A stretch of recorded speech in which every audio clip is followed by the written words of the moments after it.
We are kicking off today with SmackDown, as it was last week that Roman Reigns returned to the blue brand to take out the Bloodline by himself, infuriating Solo Sikoa. On this week's show, Tama Tonga vowed to take out the OTC, and Solo held the Ula Fala that Reigns once wore and informed Tonga that the person holding it was the tribal chief. Solo added that if Roman got his hands on the mantle, he would acknowledge Reigns as the tribal chief once more and ordered Tonga to do the same.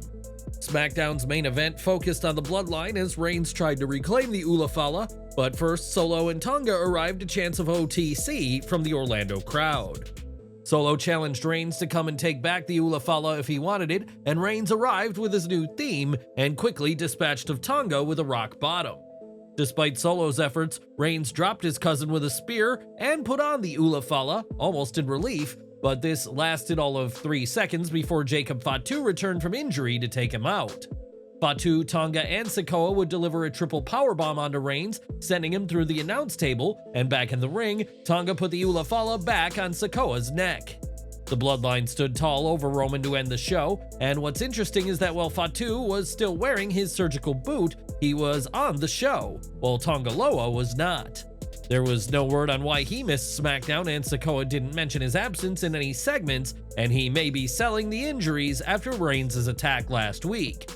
Without Loa, the Bloodline was still able to dominate Roman Reigns, and the battle lines have truly been drawn between Sikoa and Reigns on SmackDown. The Bloodline story is still going strong, but WWE is in a holding pattern right now. If it doesn't advance the plot soon, fans may begin to sour on it. It wouldn't be until after SmackDown went off the air that Reigns would get back to his feet, but he was in no mood to be helped by WWE officials. When one referee attempted to assist him, the original tribal chief made clear he did not want any help, showing an aggression that Reigns demonstrated plenty of as a heel. Despite this, the Orlando crowd showed him plenty of love as he made his way out, and the original tribal chief will have to think of something to combat the new Bloodline. Some worrying news concerning the OTC, as according to Wade Keller from PW Torch, Roman Reigns complained of shoulder pain post receiving a triple powerbomb through the announce table and was attended by medical staff backstage. Thankfully, Keller also mentioned that although Reigns was in severe pain, the situation is not serious. We'll update you with further details on this situation as it develops. It's not just the fans who are interested to see what comes next about the Bloodline, as on Instagram, WWE Hall of Famer Rikishi shared a clip of Reigns being put through the announce table. Rikishi is part of the Anoa'i family and has teased getting involved in the Bloodline matters in the past, so we'll have to see if he makes an appearance on TV. We've got a huge update on Bobby Lashley, as the Almighty is no longer a WWE superstar after his contract with the company expired yesterday evening. MVP's contract is also expired, though that happened earlier this month, but now the profiles of both men have been moved to the official Alumni roster. These updates come after a series of rumors and speculation on what the future might hold for the former Hurt Business stablemates, and we may now have a better idea. Lashley and MVP are both expected to have significant interest from companies like AEW and TNA, and there has been interest from fans in a post-WWE reunion of the Hurt Business. In addition to Lashley and MVP, the group included Shelton Benjamin, who was released in September 2023, and Cedric Alexander, who is still signed to SmackDown. Despite this, the Hurt Business reunion appears to be on, as on August 14th, a filing was made for the Hurt Syndicate for use in the world of wrestling and merchandise. The Hurt Syndicate trademark was filed by a Texas company named Totally Harmless Concept LLC, a company that MVP has worked with in the past. In 2013, the former US champion filed to trademark MVP with the help of Totally Harmless, and also filed to trademark Ghetto Strong Style, his theme song that he used in New Japan. On Instagram, Lashley shared a video from the gym and captioned the post with an inspirational message, making clear that his days in the ring are far from over. He writes, "Every day is a new opportunity to push the limits and show the world what you're made of. I got so much fight left in me, and I'm just getting started. Stay tuned. #BuiltDifferent.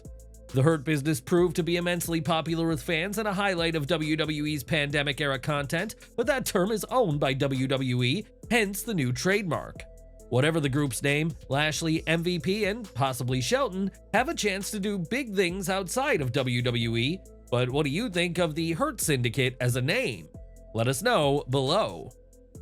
Back to SmackDown, which saw a high-stakes #1 contenders match as DIY and the Street Profits battled to be the next challengers to the Bloodline. Both teams received a warm welcome from fans, though the Profits had a slightly louder reaction, and the crowd were electric when Trick Williams was spotted in the crowd. With the WWE Performance Center located in Orlando, it was a short trip for him, and the show would also see other NXT names in the mix. Ford and Gargano began the match with a sequence of counters, but it was definitely a step above what we usually see, and as expected, these teams delivered fast-paced action.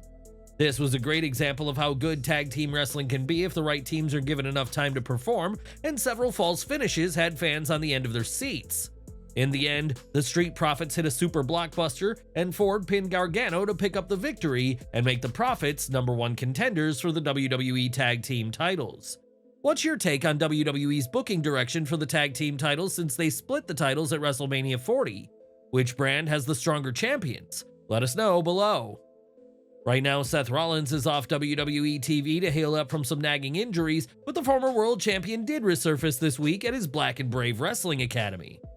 In a photo shared online, Rollins can be seen training hard in the gym, and this workout comes after Seth was written off WWE TV with an attack by Bronson Reed.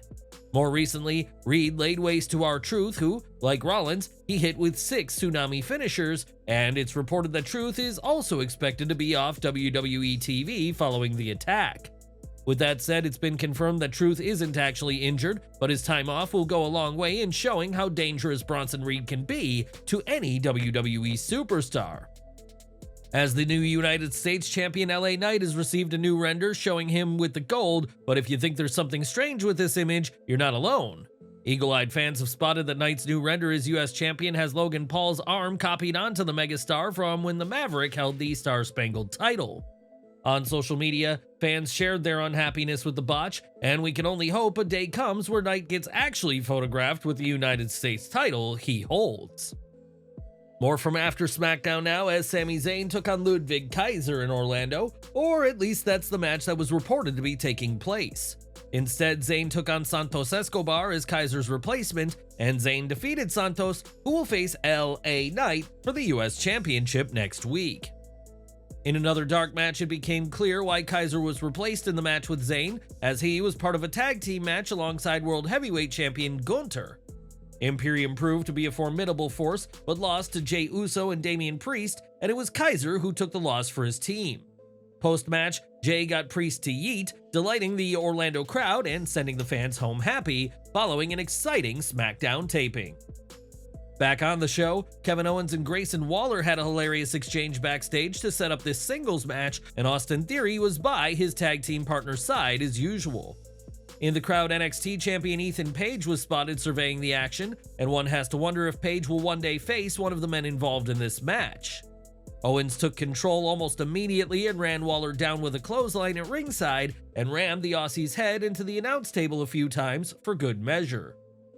Owens was able to get the win with a pop-up powerbomb to end a semi-short but energetic bout, and the crowd erupted for Owens' win and the pop-up powerbomb, as well as a stunner on Waller. When Owens went to hit another powerbomb, this time on the ring apron, Theory saved his partner from the second powerbomb and grabbed some chairs. Cody Rhodes made the save and helped Owens take out the former tag champs with their own chairs, as the Bash and Berlin opponents were allies on this night. SmackDown opened with Tiffany Stratton's highly anticipated celebration ceremony for new WWE Women's Champion Queen Nia Jax, who fittingly arrived on a throne carried by men. Tensions quickly ran high between Jax and Stratton, as Nia said the very pink celebration wasn't her style, and she would prefer to see her friend bow to the Queen.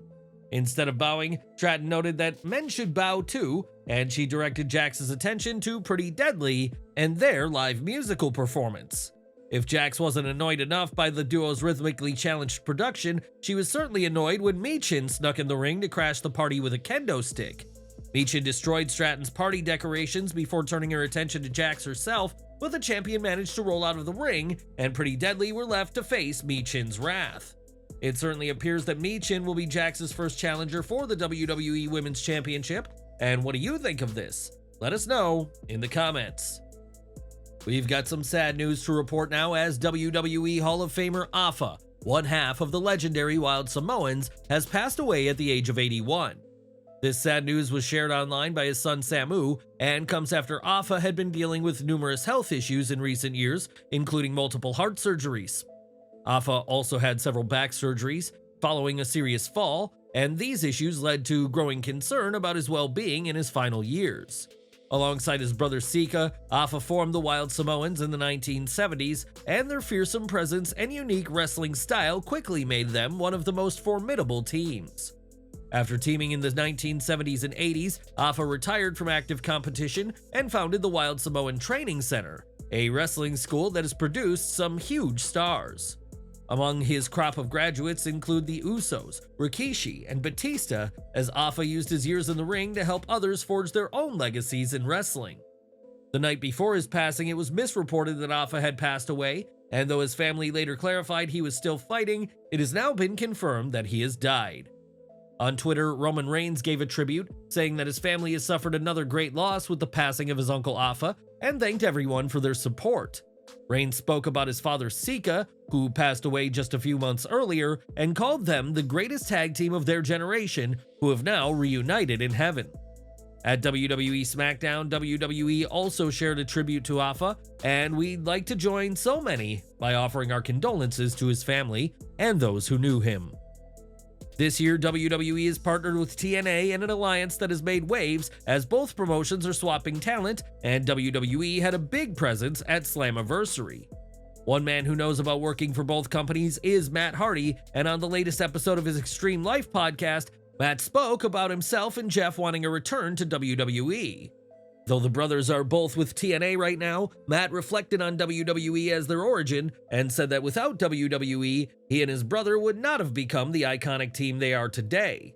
Matt also spoke about a possible WWE Hall of Fame induction, and this comes shortly after Jeff said in an interview that he didn't want a solo induction, but just to go in with his brother. Matt acknowledged that while they once considered concluding their careers in AEW, it now feels right to return to WWE, the place where they truly became stars in wrestling. On the podcast, Matt also confirmed details of WWE's talk with Jeff at SummerSlam, as WWE has reportedly recorded new interview content, which some are taking as a good sign. The Hardys also previously made it clear that they want to go back to WWE and have their first run as the NXT Tag Team Champions, one of the few tag titles the pair have yet to hold. Regardless, we'll have to wait and see if the dynamic duo will finally return to WWE television soon, as anything is truly possible now thanks to WWE and TNA's working relationship. Would you like to see the Hardy Boys return to WWE for one final run? And if so, who do you want to see them feud with, and why? Let us know in the comments. A brawl broke out on this week's SmackDown between Andrade and Carmelo Hayes, as the two stars have been feuding for weeks now. Last week, it was Hayes' interference that cost Andrade in his US title #1 Contenders match as he helped Santos Escobar get the win and a shot at LA Knight. This resulted in another match between Hayes and the WWE Speed Champion on SmackDown this week, and Melo took a more careful approach to start things off. Hayes played some mind games instead of going right after his more experienced rival, and this match, like their previous matches, saw the two create magic in the ring. This was arguably the pair's best match, which shouldn't be a surprise as Andrade is a lauded veteran with exceptional technical skills, while Melo is one of the brightest young stars in WWE. Pairing them together was a brilliant move after they stole the show at Money in the Bank, and they earned the "This is awesome" chant that broke out shortly before Hayes got the pin. This was his first time beating Andrade. After the bout, Carmelo started boasting that he won. Andrade responded by hitting him with multiple strikes, which led to a brawl. WWE producers and referees came out to stop the fight, but the two stars kept throwing punches at each other. The officials finally separated them in the end. But what have you made of this feud? Where do you see it going next? Let us know below. The last time Adam Cole competed, it was during a show on September 3rd, 2023, but his momentum was halted shortly after when he sustained a serious ankle injury. That injury, described as a freak accident, happened during a show closing segment and derailed AEW's plans, which heavily involved Cole and the Undisputed Kingdom faction. Now there are encouraging developments regarding a return, as Fightful Select reports that Cole was spotted backstage at the latest AEW Dynamite. While it's not uncommon for injured talent to attend tapings, Cole had been taken off the road months ago to focus on his recovery, and the fact he was present is being seen as a good sign. Cole is clearly progressing well towards a full recovery, and Fightful adds that the word is that Cole is set to resume training as early as next week in another hopeful step forward. How do you feel about Adam Cole's potential return to the AEW ring after this injury? What stories and matches are you excited to see once he's back? Let us know down below. Depending on who you ask, the AEW departures of Rey Fenix and Penta are a given, and it's similarly guaranteed that the pair will be joining WWE when they can. Speculation of joining WWE has grown ever since Fenix pulled out of a September 27th indie event, which many have taken as the act of a prospective WWE superstar. Now though, things may not be so simple, as this week it was reported that AEW might exercise its right to extend Rey Fenix's contract by another year due to time off for injuries. It was recently stated that Fenix was going to NXT and possibly getting a physical exam in Pittsburgh, despite Fenix stating that AEW was his current home. Even if Fenix plans on signing with WWE, it will not have happened yet, as he cannot sign with AEW's chief competition until his current contract with the All Elite company expires. The possible departure of the Lucha Brothers from AEW would be a significant loss for the company, and while many consider them gone, that isn't the case just yet. At WrestleMania 39, the second ever father versus son match in the show's history happened as Rey and Dominik Mysterio collided in a bout that saw Rey get the win. This match saw others from the Mysterio family involved, as Rey's wife Angie and Dominik's sister Aaliyah were at ringside, and things quickly got even more personal. On Logan Paul's Impulsive podcast, Dominik Mysterio recalled throwing a drink in his sister's face and how things went off from the original plans for the match. He said, "Funny story, at WrestleMania, when I threw my cup of water at my sister, I was politely asked to throw it at her chest.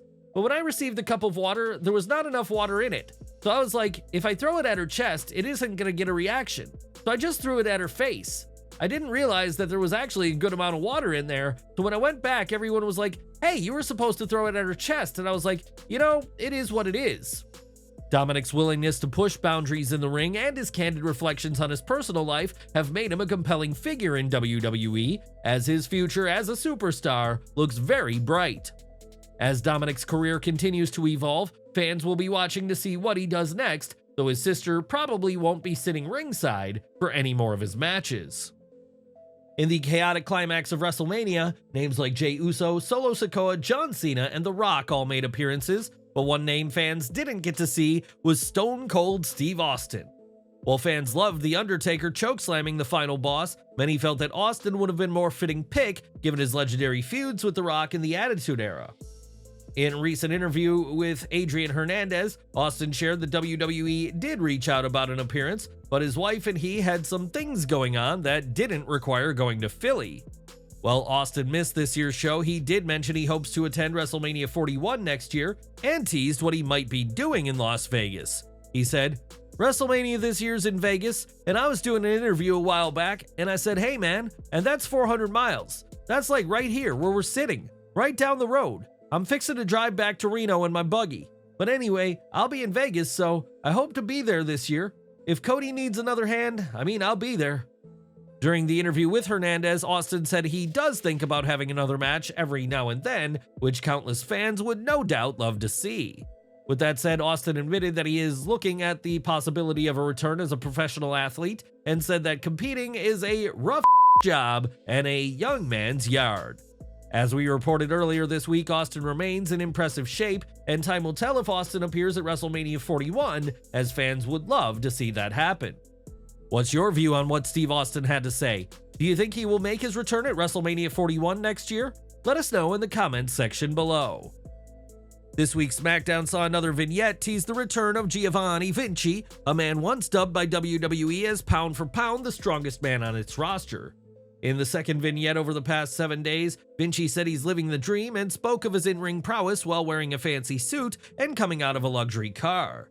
Vinci also shared his next goal, to conquer SmackDown, and his character change, alongside impressive in-ring skills, could be the boost he needs to finally get pushed on SmackDown. He is entering a very competitive field with stars like Andrade, Carmelo Hayes, Santos Escobar, and more, It'll be interesting to see what the Italian star brings to the table. But who do you think Giovanni Vinci should face when he makes his return to the ring? Give your thoughts down in the comments. Now, Blair Davenport has been causing a lot of trouble in recent weeks by helping the WWE Women's Tag Team Champions, and Naomi was looking to teach her a lesson this week. The two were throwing punches as soon as the bell rang. Davenport took Naomi down first, but the former women's champion rebounded quickly and sent her out of the ring. This was a highly physical match, and though some of their exchanges could have been better, the force and energy they put behind their moves made up for a lack of chemistry. Davenport countered the split-legged moonsault and drilled Naomi with a knee to the face to get the pin, meaning Naomi lost in her hometown, as some things just never change. NXT Women's Champion Roxanne Perez was shown in the crowd during this match, as there was plenty of focus on the gold brand during SmackDown.